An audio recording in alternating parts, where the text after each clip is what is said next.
Hello friends, Skanda షష్ఠి రోజున కార్తికేయుణ్ణి ఎలా పూజించాలి, అలాగే స్కంద షష్ఠికి సంబంధించిన పూర్తి వివరాలను ఈ వీడియోలో తెలుసుకుందాం.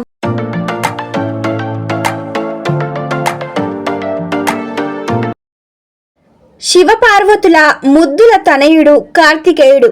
ఈయననే సుబ్రహ్మణ్య స్వామి, కుమారస్వామి, స్కందుడు, షణ్ముఖుడు, మురుగన్, గృహుడు అంటూ వివిధ పేర్లతో పిలుస్తారు. అంతేకాదు, కార్తికేయుడి పుట్టినరోజును స్కంద షష్ఠి పండగగా జరుపుకుంటారు. ప్రతి నెల శుక్లపక్ష షష్ఠి తిథిన స్కంద షష్ఠి జరుపుకుంటారు. ఈ రోజున కార్తికేయుడిని పూజించడం వలన కష్టాలు తొలగిపోతాయని, జీవితంలో విజయం చేకూరుతుందని నమ్మకం. హిందూ మతంలో స్కంద షష్ఠి పండగకు చాలా ప్రాముఖ్యత ఉంది. ఈ రోజున కార్తికేయుని పూజించడం ద్వారా ప్రజల కోరికలన్నీ నెరవేరుతాయి. జీవితంలో ఏర్పడే సమస్యల నుంచి ఉపశమనం లభిస్తుంది. అంతేకాదు, ఇంట్లో సుఖ సంతోషాలు, శ్రేయస్సు నెలకొంటాయి. ఈ రోజున కార్తికేయుని పూజించడం వలన అన్ని రకాల కష్టాలు తొలగిపోతాయి. స్కంద షష్ఠి రోజున కార్తికేయుని ఎలా పూజించాలో తెలుసుకుందాం. కానీ అంతకన్నా ముందైతే మీరు మన ఛానల్ని మొదటిసారిగా చూస్తున్నారా? అయితే వెంటనే ఛానల్ని సబ్స్క్రైబ్ చేసుకోండి. పక్కనే ఉన్న బెల్ ఐకాన్ని యాక్టివేట్ చేయండి. మీరలా యాక్టివేట్ చేయడం వల్ల నేను పెట్టే ప్రతి ఇన్ఫర్మేషన్ వీడియోని మీకు ముందుగానే రావడం జరుగుతుంది. చాలామంది వీడియోస్ని చూస్తుంటారే కానీ ఒక్క చిన్న లైక్ ఇంకా సబ్స్క్రైబ్ మాత్రం చేయరు. మీరు చేసే చిన్న లైక్ ఇంకా సబ్స్క్రైబ్ నాకెంతో మోటివేటింగ్గా ఉంటుంది. దానివల్ల ఇంకా ఎంతో ఇన్ఫర్మేషన్ని నేను మీ దాకా తేగలుగుతాను. దయచేసి అర్థం చేసుకొని ఛానల్ని సబ్స్క్రైబ్ చేసుకోండి. నేను మీ నుంచి ఆశించేది ఈ చిన్న లైక్ ఇంకా సబ్స్క్రైబ్ మాత్రమే. అలాగే ఈ వీడియో చూస్తున్న వారంతా కామెంట్ బాక్స్లో ఓం శ్రీ సుబ్రహ్మణ్యాయ నమః అని కామెంట్ చేయండి. ఇక ఏమాత్రం ఆలస్యం లేకుండా వీడియోలోకి వెళ్దాం.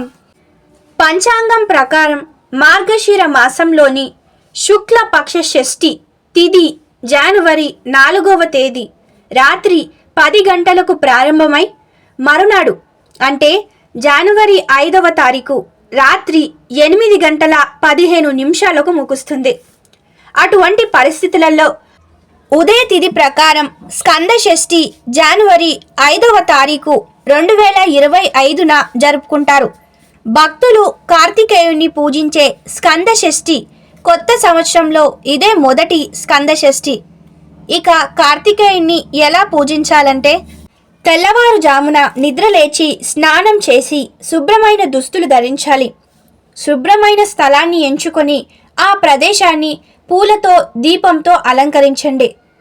శుభ్రమైన పీఠంపై కార్తికేయ విగ్రహాన్ని లేదా చిత్రపటాన్ని ప్రతిష్ఠించండి.